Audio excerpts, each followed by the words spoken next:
Welcome to Mark My Words, a podcast that not only aims to inspire and teach the listener about entrepreneurship, it also aims to give my guests an opportunity to talk about their unique journey in entrepreneurship and life. So join me and my guests as we meet at the crossroads on Mark My Words.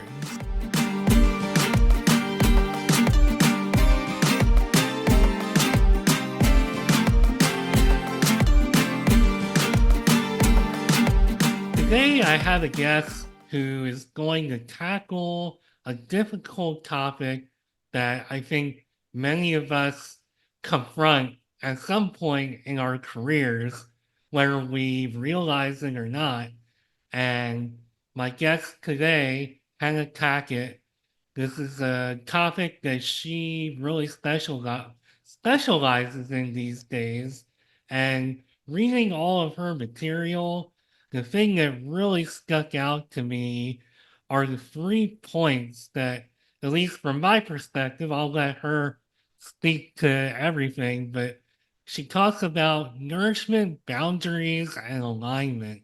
And for me, even without meeting my guests firstly or beforehand, that is something that really spoke to me as far as what I can expect to hear from Hannah and a whole lot more.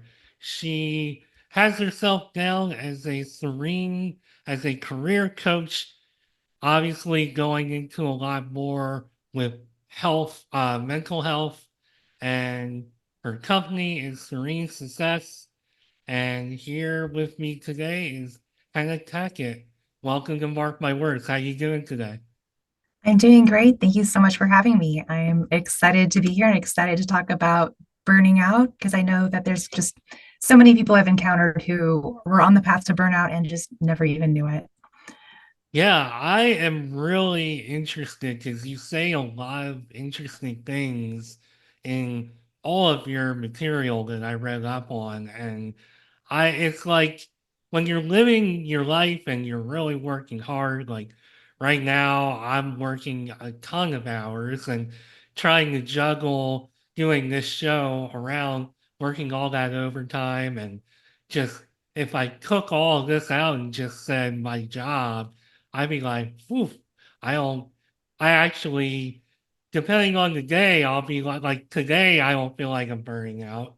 But there's some days where I'm like, oh man, I really feel like I'm burning out. But I'm hoping that as we progress, that maybe you can define that because maybe all those times that I and other people are feeling that way, that's not even necessarily true. So hopefully you can define that for us. But before we get into the nitty gritty of that, this podcast usually kind of focuses a little bit on the forks in the road. And you have an interesting fork in the road, and at face value, you would think, and this is just one person's perspective, I guess, but I guess at face value, it's like, well, you're working in software, and first of all, I should actually back out of that thought and just ask, how did you get into the software industry? Was this something that you had a passion for? Did you just kind of find yourself there? Not really. So I don't want to say it was kind of an accident, but essentially I was studying a lot of art. And one of the courses I took, this is back in the day, was multimedia design. And I surprised myself by learning I could code. And then started making websites for people, ended up in software design, ended up in enterprise software design, and essentially spent 16 plus years in tech. Nice. And then you said that you study art, which I now see. Usually I tackle college. I don't know why I skipped Mhm. college here, but was art something that you were, I'm guessing it was something you either were really good at or had passion about? Did you grow up doing a lot of art? How did you find yourself in that major? So it wasn't a major initially, it was what I did for fun. And my major was physical therapy. So I was aiming for that. And along the way, I realized I didn't want to do that. However, I was pretty darn close to having an art degree. And so I switched towards the end. Oh, wow. So you basically, did you just come into college like, okay, I'm not really sure what I want to major in, so I really like art. I'm gonna try that. How did that happen? No, I mean, I knew what I wanted to major in. I thought I wanted to go into either occupational therapy or physical therapy. And I took art classes because I liked art and they were available. So I minored in art for fun. Mhm. Oh, nice. Yeah, I took an art class and I didn't really expect to like it that much, and it Mhm. was actually one of my favorite classes in college. So yeah, no, that's a really cool path to take. And yeah, no, that's awesome. So you basically, from there, you were you went into physical therapy, you found yourself in the software industry, and then at face value, that wouldn't, I think, seem like something you would burn out on. But I personally know that I've had like a techie kind of career, and it's real easy to rack up the hours and to really, especially if you're happy, really like working on your own. And I don't have any idea what your job might have been like, but it's real easy to just get hyper focused, and before you know it, you work a 12-hour day, maybe more.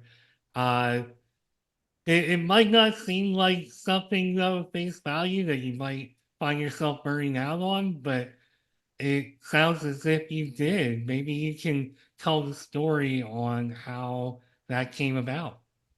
Sure. So working in tech, and I found myself unable to get out of bed. So I just kept going, kept going, kept going, and then I hit a wall.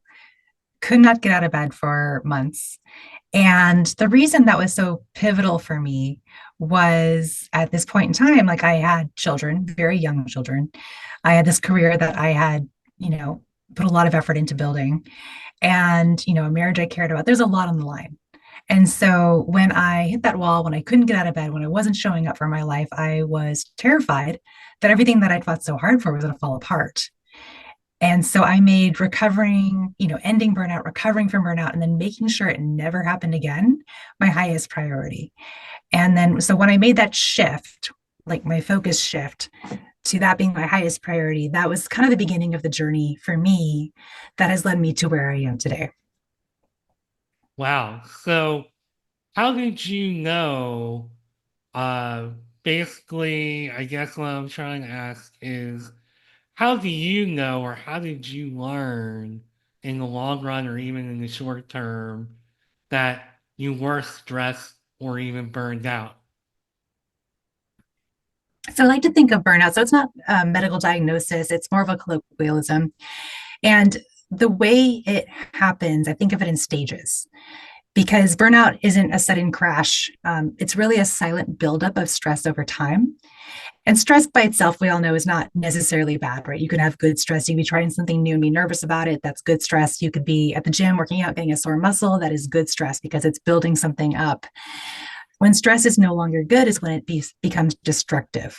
And so chronic unmanaged stress is destructive to our bodies and to our minds and essentially to our lives. And it sneaks up on us in you can break it down into like three phases. So there's the first one, which is like that stealthy stress. And that's when we're beginning to feel irritable. Maybe we're feeling anxious. Maybe we can't sleep at night. Maybe we're having some tummy troubles, headaches, a lot of self criticism. And then if we don't deal with the source of the stress and shift things in our life at that point, we can end up in the second stage of burnout, which is I like to call it emotional erosion. And this is when that increasing emotional exhaustion leads to cynicism, dread, detachment from work and personal life. So maybe you're feeling like the Sunday scaries, like when I was in this one company where the one I burnt out in, I started experiencing my Sunday scaries on Friday at 3 p.m. because I knew I had to come back on Monday. And so I just felt like my soul was dropping out of my body. The dread was so intense that I had to come back. And maybe people are fantasizing about quitting, or you just feel detached from your work. And that's that second phase. And if at this point, you don't make a shift, you don't address it, you don't invest in yourself, it can turn into that third stage, which is that performance paralysis. And for me, it looked like lying flat in bed, not being able to get up for a couple months. I've worked with women who ended up in ER. I've worked with women who still showed up for work, but they weren't working, right? They weren't able to produce like they used to be able to produce. They're spending hours working, getting very little done, and end up being put on performance reviews when historically their entire career they've been top performers. So, and the reason that that performance hit is so critical is because it starts to affect our confidence, and confidence is so important in life. So those are the ways I think about the gradual buildup of burning out, and it's really ideal to address it before you get to the point where you can't get out of bed, or before the point where your body forces you to stop and consider how things are going. So you specialize in helping women with burnout. What have you learned by working with women and helping them and listening to their stories? Well, I've learned that burnout has different faces, right? So there was my burnout experience, but other people have different experiences. Like I just mentioned, the one who she was still showing up every day, she was still logging in. She's, not in bed, she's not in the hospital, but she wasn't performing. She dreaded work, dragged her feet, fantasized about quitting. Um, and it was a struggle, and it was taking a toll on her entire body. She'd been gaining weight for years. It was having a health impact on her. It was affecting her ability to be emotionally present for her children. So there was this spillover in her life of the emotional drain that she was experiencing because of her relationship with work. So what do you think is the difference between people who are just they've run their course with a job and they're going through things similar to what you and your clients have gone through versus actual burnout where you're really emotionally just tapped out, just logging in but not there, having trouble getting like it's not even that you're in your car and you're counting the minutes. You're like you can't even get out of bed. Like what's the difference there from your perspective? So the difference there, like I said, it's just the different ways that it expresses itself in people's lives. So maybe for one person, they're just kind of detached from their job, like you're saying, they're just over it. And another person, they're sick in bed. So it shows up differently for different people. It doesn't mean it's a different thing. So what are some surprising signs and symptoms of burnout? Because so much stuff gets put in the media about, oh, five ways you know that you've burned out and blah, blah, blah. But what are some surprising signs, maybe things that don't get normally talked about? So since burnout is essentially the accumulation of stress over time, anything that's a stress symptom that is carrying on for extended periods of time can eventually turn into that burnout. But I think that what people sometimes don't talk about is that resentment. So when you start resenting your boss, resenting you know, your business, your career, resenting the drive to work, when that resentment starts to happen, that's really a good red flag for things need to shift. You need to change how you're showing up and how you're relating to work. And I think what isn't talked about is not necessarily the symptoms of burnout, but some of the success traps that lead to burnout. So, and these are behaviors that can drive us to success, but can also, when out of balance or when rooted in fear, can drive us to burning out. And and I think that these are critical. So there's like the first one is people pleasing. So you're trying to keep your boss happy, your kids happy, your spouse happy, and your needs are inevitably at the bottom of the list. And the second trap is perfectionism. So maybe, you've got high standards, you're known for your great attention to detail. But when rooted in fear, or when rooted in fear of not being worthy, or maybe job loss or rejection, those impossibly high standards and that level of perfectionism can drive you to burnout. The third is helping others, or like overextending. And by this I mean, not just being helpful to someone else, but whenever you see someone who needs help or see a gap, you overextend yourself and you pick up problems and responsibilities that belong to others. And when that is done to an extreme, it can lead to burnout. And then my last two, one is, the overachieving, and that's, I'm textbook one of those, for, you have the endless to-do list, lots of check boxes that you're getting through every single day. And the minute you get one accomplishment, you've got another one lined up. So you don't give yourself that time to celebrate or acknowledge what you've already done, because you're always on to the next thing. And then the last is, I like to think of it as like being the nice girl, or essentially having a fear of saying no, or just not saying no and taking ownership of your time. And that can lead to burnout as well. So those are, I think, the success traps are what is often left out of the conversation around burning out. You said a lot of really good stuff there because really when it comes down to it, and as much as some of us, I know I tend to be one of those people who I really try to think of others first in a lot of situations. And as you get older, I just from my own experience, it's like, okay, you learn to change and alter your perspective because there has to come a point where other people have to come second and you gotta think of yourself first. And I know I personally have had to learn that like just through life, just okay, I'm really just bogged down, I'm frustrated, I'm resenting this, that, or the other thing, and I'm not, I may not really be conveying it too much, but I'm feeling it Mm-hmm. internally. And that's one of those things, like you said, a lot of things there that I feel just a lot of it kind of comes back to you as far as like how you're taking care of yourself.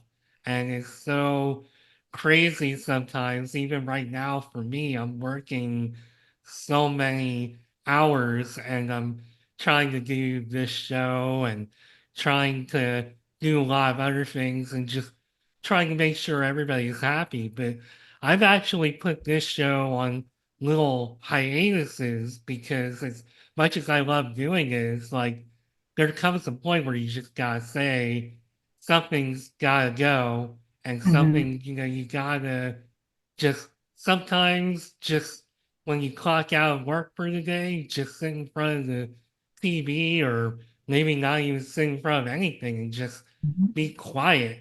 So I don't, I'm kind of just rambling here, but one question that I should ask you is how does being quiet and meditating and just unplugging, how does that factor into helping people to decrease burnout? I think it's huge. So burnout has been on the rise. And I mean, my hypothesis, my theory of one of the reasons why is because we are all always on. We're always plugged in. We always have the phones available. Whereas, I grew up before, the phone and all of those things, like not the phone, but the iPhone. Um, and there was a lot of white space in life. There was a lot of time when you were waiting for something, or you were in between meetings, and there was nothing to do. So, you have a book, or you have a journal, you have that white space just to process what has just happened in your life. And I think that that's missing now for most of us, because the minute we're done with one thing, we have the ability to immediately jump into something else, whether it's scrolling on social media or checking our email or finding something to be reactive to. And so when we start losing that white space is when we are able to process and complete the stress cycle. So if you don't have any margin in your life, if you don't have any white space, if you don't have any pauses in between activities, and your brain is always on and you're always looking at your phone, um, you're likely not completing the stress cycle. You're likely just pushing it down and distracting yourself. And so that is how that stress is piling up and building up and building up, because we're not taking the time to breathe, the time to just exist. Um, and what's interesting is people sometimes feel like taking that time is a waste of time. But there's a couple things we can get into there. One, productivity, human productivity is not linear. So it's not a waste of time. And by that, I mean, if you're just always going, going, going, you're not more productive. You become less productive. So it's really more like a tide, like an ebb and a flow. So, you lean in, you do a good push on something, and then you lean back out and catch your breath. So when we schedule, and as business owners, like it's really great because we have the ability to schedule our lives this way. But when you take that into consideration when you're working, like have a period where you push and then have a period where just as intentionally you lean back, you take your foot off the gas and you go at a more manageable speed and then just kind of ebb and flow it. And then the second thing is that white space, that time where you're bored. That's when all the connections happen in your brain. Like the best ideas happen when you're doing something on autopilot that doesn't require thought. So that whether that's walking, going for a long drive, taking a shower, those simple activities where you're not staring at a phone, engaged, reacting to someone's demands, those are the magical moments where you're going to have your best ideas, where you're going to realize that there's better ways of approaching things in life and suddenly you become more effective and more efficient and you don't have to be quite so busy. And you make lots of very good points there, but the concept for my podcast did not come to me while I was grinding through busy season at work. I know that.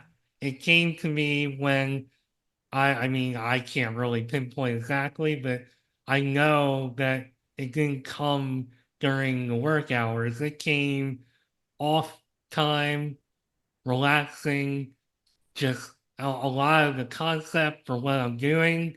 It was all brainstorming on my own time. It was not done during work hours when I'm grinding it out. So, and to your point earlier about I accomplished one goal, I gotta have another. Let me just tell you, I don't have like whatever, like what do they call those boards that slip in my mind? Can you think of what I'm talking about? The Like a success Kanban board, board. like the success boards or Oh, vision, whatever. like a vision board. I think so. Yeah, just you put down like how you're going to like what you're gonna accomplish or whatever, or really let's just blow it all up. I don't sit down and like make goals or anything like that. And I'm not saying that that's the right way. There's a lot of right ways to go about life, but I personally have found that I don't necessarily need to tick off like every single goal or always be going for something. To your point, I feel like there is a lot of value in pacing yourself, and it's okay to accomplish something, take a breath, then maybe brainstorm for the next thing or things. Always good to be organized and have a plan. You don't want to downplay any of that, but I guess everybody has their own way. But I see where you're coming from, just from my perspective. I'm probably a lot more laid back than you probably should be. I don't like to put too much pressure on myself, but just to at least my perspective, you can accomplish things without really beating yourself up, I guess. I like that. Yes, the lack of like not beating yourself up and taking that grace is Yeah. huge. Yeah. And even though you're not talking about this particular thing, I'm still going to ask, how do you deal with those who have imposter syndrome, or perhaps even that might have been something that factored in your journey? Because I feel like an awful lot of people go through imposter syndrome. They're bad talking themselves, even though they're successful, they're, a manager or president of whatever, and they're still saying, well, blah, blah, blah, I suck at this or that. And I used to be like that, and oh, that drives me nuts. So I'll let you speak to that. Absolutely. So imposter syndrome is huge. It is huge. And it does tie very closely to burnout because what I found is the women in my practice that I've worked with, the ones that are trying to keep their boss happy, keep their husband happy, the ones that have high standards that are trying to be perfect, the root of that, I mean, is basically it's based in fear, like a fear of loss or a fear of not belonging or a fear of not enough. But tied in with that fear is that self-talk that you're talking about, that criticism, that self-criticism. And that self-criticism drives and pushes a lot of the behavior that can end in burnout, right?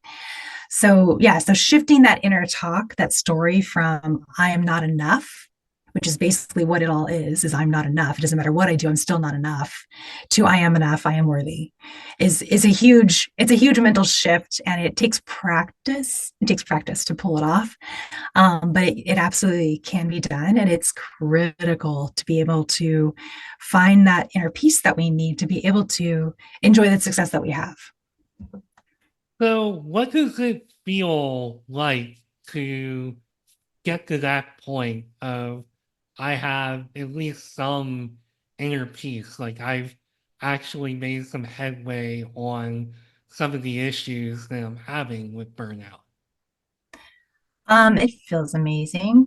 So yeah, so you go from feeling like you have to show up all of the time and be on all of the time to prove that you're worthy, to make sure that you don't get laid off, to make sure that you don't miss the promotion for whatever reason that you're pushing yourself, right? You shift from that to being like, I can put out this much effort and it is enough. I will be okay. My family will be okay. My finances will be okay. Everything is okay.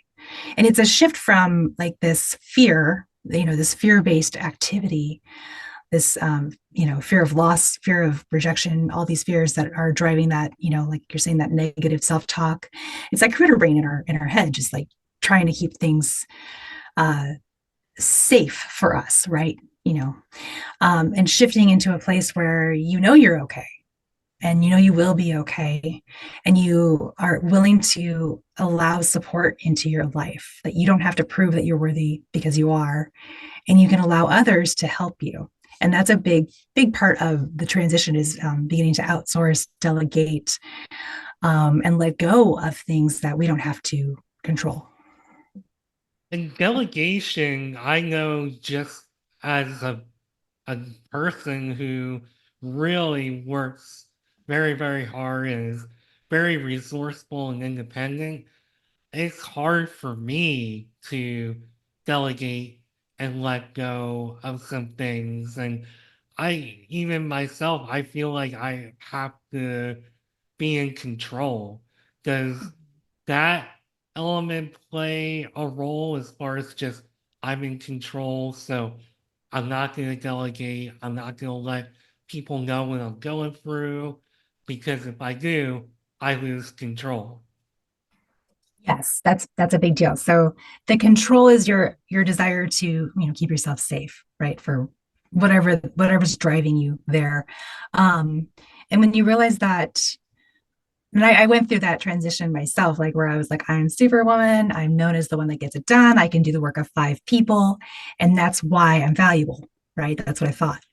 And at some point, I fortunately had a boss who's like, you need to learn how to delegate because we need to duplicate you. And I was just like, oh.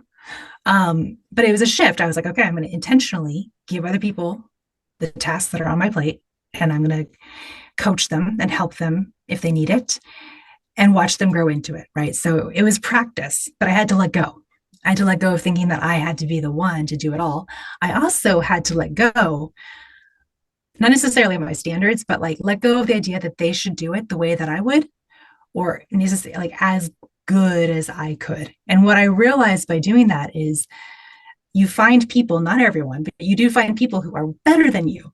And then when those people are supporting you, those people are part of your team, that's when massive amounts of growth and acceleration in your business and your career can happen, is when you start to delegate and empower others and they grow into it and they surpass you. That is amazing. So essentially what you need to do is shift from I am super person, I'm Superman, Superwoman, I can do it all myself, to I'm a leader I need to shift into a leadership role, which means I don't do it all. I set the vision and I delegate and I coach and I empower others to support the vision. Do you find that a lot of your clients are like very competitive? Is that like a trend that you see? I haven't seen so much competitive. It's more they're competing against almost like a shadow self, like the person that they're afraid of being. Like I said, like that imposter syndrome. So they're driven by this relentless self-criticism or fear. Not necessarily that they're trying to keep up with somebody else. It's just that they have this idea that if they don't perform whatever it is, like certain level of work, showing up certain amount of hours, if they're not visible in all the meetings, that they're going to lose their job or that they won't be recognized or they're going to miss the promotion. It's not so much like they're trying to compete directly with other people. At least I haven't seen that in my clients. It's interesting. Some of the things that you're talking about, I almost feel like these are things that I have put myself through as far as like, boy, if I don't work a certain amount of hours or if I don't do like a certain amount of work or whatever, like I'm not succeeding. And one thing that I've tried to do on my own, and one of the reasons I really was excited to have you on the show is the fact that although I think I've gotten better, there's probably still a lot to learn and a lot to do in that regard. And it's like, how do you kind of, I mean, you provide a service that's very valuable and you're very supportive and you're there. But when it comes down to it, you, the person, the individual, has to do the work. And I'd be curious to know what they have to do mentally to kind of like start letting some of that stuff go. So the surprising, like I think of it as like the secret key or the surprising step that needs to be taken is authenticity. And you'll be like, what does authenticity have to do with burning out? Um, and it's key because when you understand what your true values are and you start living in alignment with your core values, then you know what to say yes to. And so when you can say yes to what truly matters to you, not what, that person over there is doing, not what your mom thought you should be doing, not what your, coworker over there is doing. But when you understand what is valuable to you, what actually matters to you in this season of life, and you say yes to that, it becomes very easy to say no to the noise and to say no to things that are not going to move the needle in what actually matters to you. And so when we step into authenticity, we're aligning with our values, and that reduces the internal conflict that can contribute to burnout. It reduces emotional exhaustion because it involves being true to yourself and expressing your thoughts, feelings, and needs honestly. And that openness can reduce emotional exhaustion by fostering, genuine connections with people. And it enhances self-awareness. And then you have a better understanding of your strengths, limitations, and boundaries. And then you can set realistic expectations and create boundaries that support you. Um, so it stepping into authenticity and into your own value system and being strong in that space for yourself is really like the pivotal, the 80, the 20% of effort that'll get you 80% of the results in ending burnout. It's interesting that you said the word authenticity because I view myself, even factoring in some of the things that I'm opening up about on my end, I feel like I'm about as authentic as they come. But Mhm. when I view it through your perspective, it's like, you know something? I don't think that was always necessarily true. And maybe just in general in life, that might have been true, but my approach to some things may not have been authentic because again, I guess it comes back to I have to please the company. I please the boss. I have to please my parents, whatever it is. I have to, it's almost like a little bit of a role that you're Mhm. playing rather than just empowering yourself and saying, no, I don't want to do this. No, I have to delegate to somebody else. No, I need time for myself.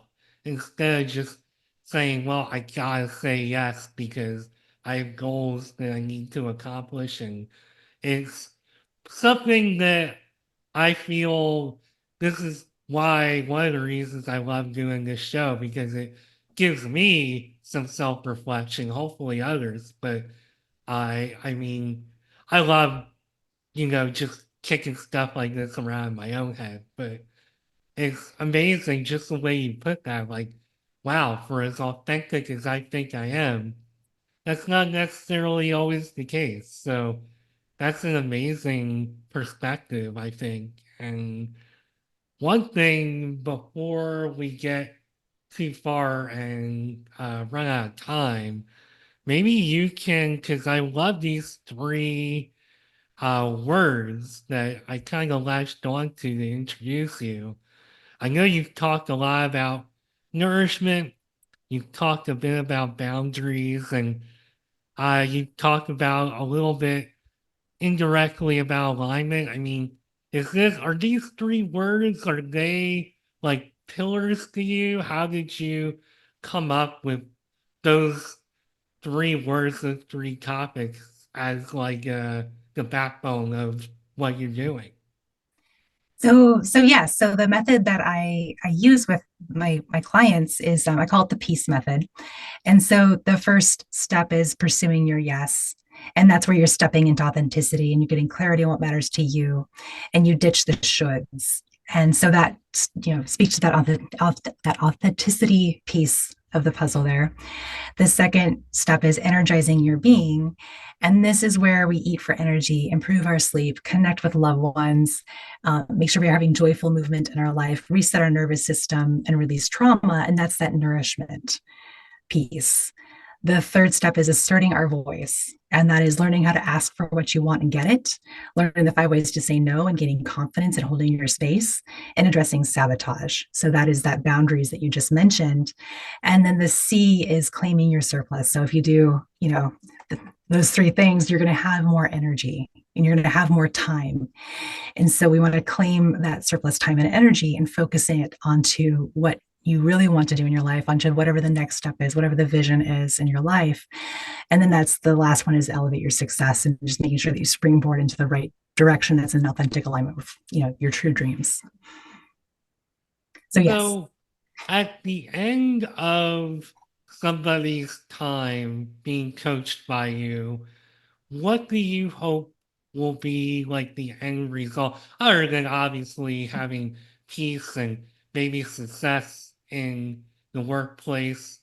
What what what's like the end result that you're hoping to see?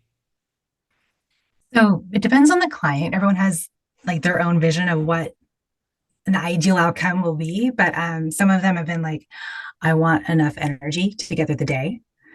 That's a result, so we double their energy, make sure they've got the energy to get through the day. Another one, when she first started the program, she said, I just want clarity on what the next step is because I'm so overwhelmed. I don't even know where I'm going. And so for her, it was like getting rid of the overwhelm, making sure she has space for herself, and then getting that clarity on her direction or path in life. And so you know, it's really about healing and recovering from that stress buildup that's been going on. It's about learning how to speak your truth, finding your voice, asking for what you want and get it. That's also a goal that I've had expressed by my clients is they need to know how to say what they want because they just never do, and so it depends on, the individual, but usually something in those pillars appeals to my clients and they're like, okay, that is where I want to be in the next like 90 days. And then it evolves as they go, like, oh, we've got to this point. Now I want to shift over here. And so it just continues to evolve. So your focus primarily is to work with women. Do Mhm. you see a difference between burnout with women, burnout with men?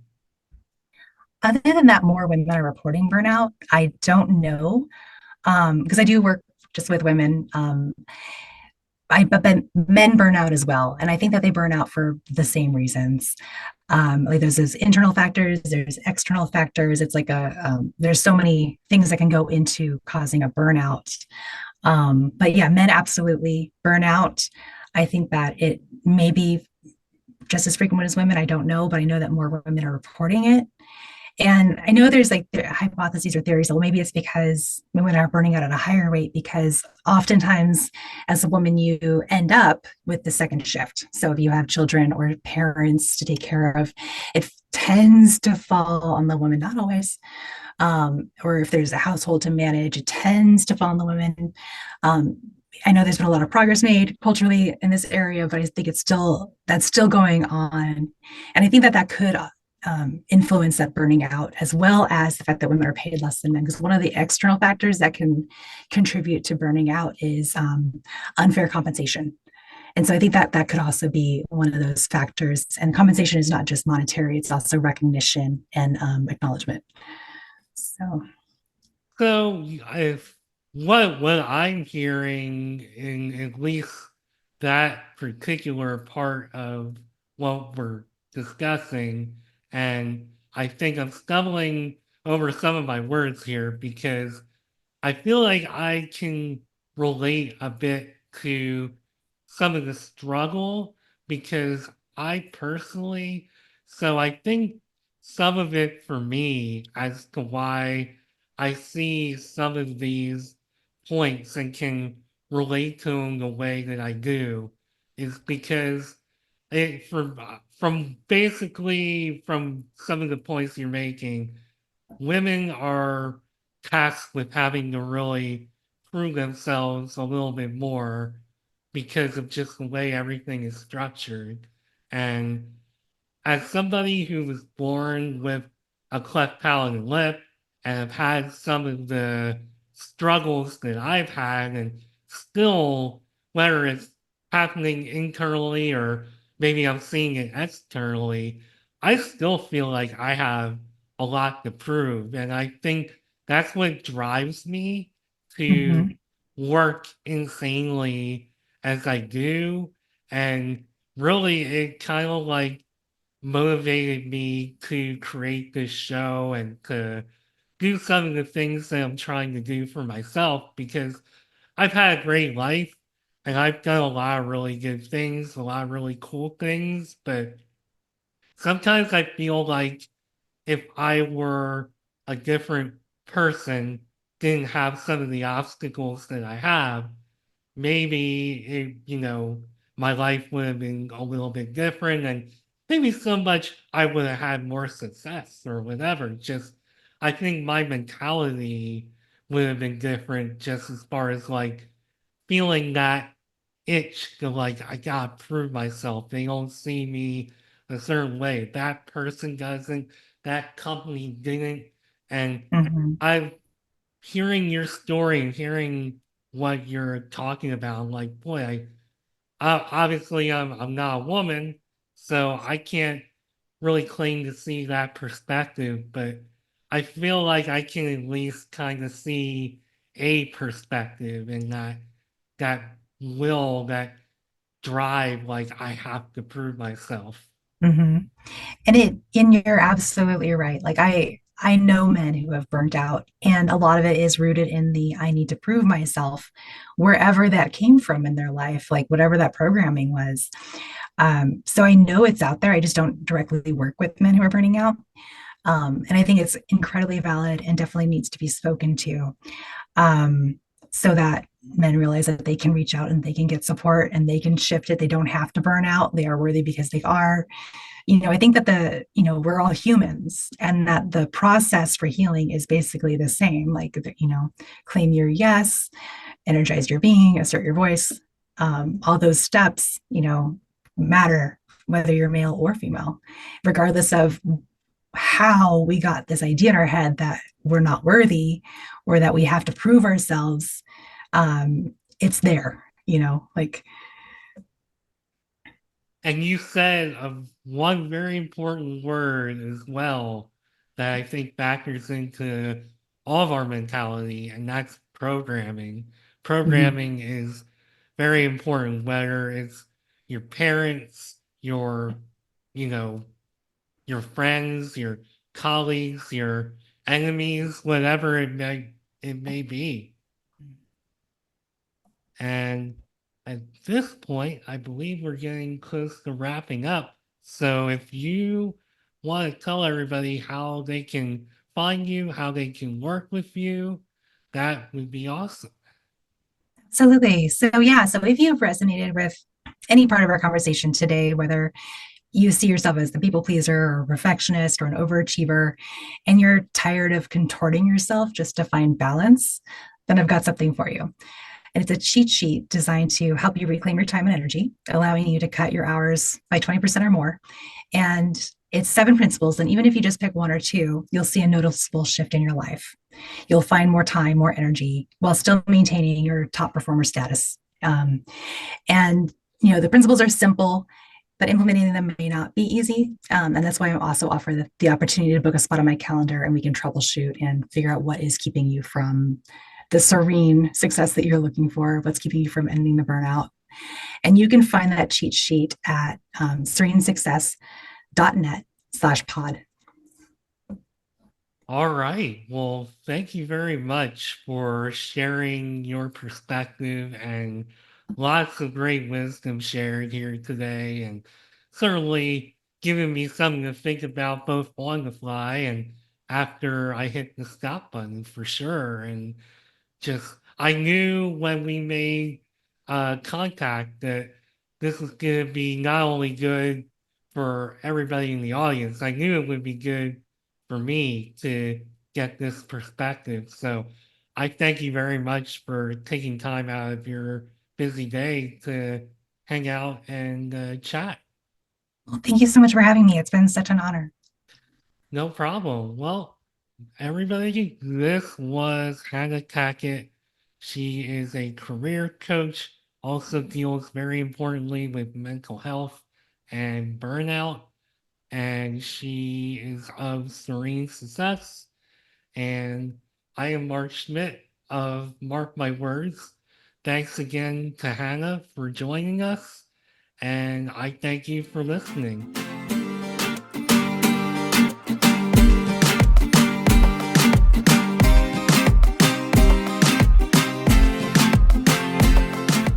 Thanks again for taking time out of your busy day to listen to Mark My Words.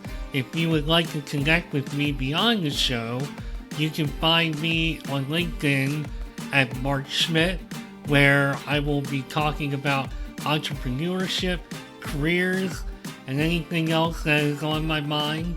You can also connect with me on Twitter and Instagram at Nimrod1979 and Nimrod79 respectively. This podcast also has a page on Instagram at Mark My Words. And finally, if you want to leave me a voicemail or check out what I'm up to with the podcast, come find me at podpage.com/mark-my-words. Thanks again for listening, and I'll be back with a new episode soon. Bye for now.